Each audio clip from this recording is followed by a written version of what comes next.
Benjamin Franklin was a founding father of the United States, a global statesman, philanthropist, scientist, and innovator. A true success story with humble beginnings. Franklin began as a printer's apprentice, later franchising his print shops throughout the colonies.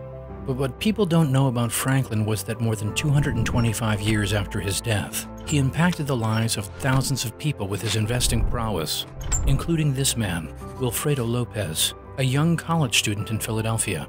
How? Franklin believed that saving money and letting interest compound over time is the best recipe for financial success.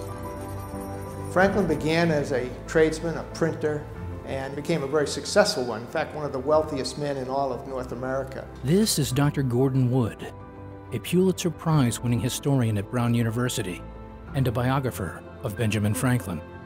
And I think that sense that he had been a successful businessman came stronger to him at the end of his life, and so he wanted to encourage people like himself. A year before Franklin's death in 1790, Franklin amended his will, giving two gifts of £1,000 or about $4,500, to Boston and Philadelphia.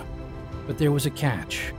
Each city had to put that money into a trust that would earn compound returns over 200 years.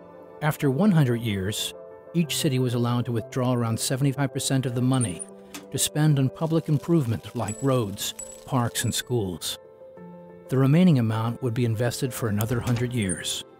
Interest would build by lending out principal to young tradesmen to help them get their businesses off the ground. As the loans were repaid with interest, the size of the fund would grow.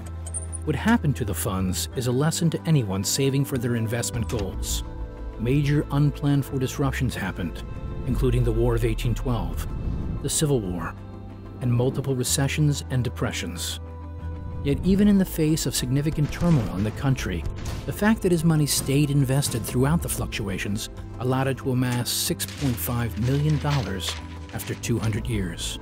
Franklin's innovative thinking and financial planning have helped thousands of people throughout the present day.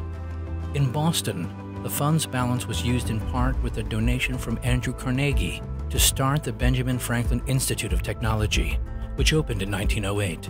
In Philadelphia, much of Franklin's fund was given to organizations, including the Philadelphia Foundation, to award scholarships to students looking to pursue a trade, like Wilfredo Lopez, who works for the city's transit system.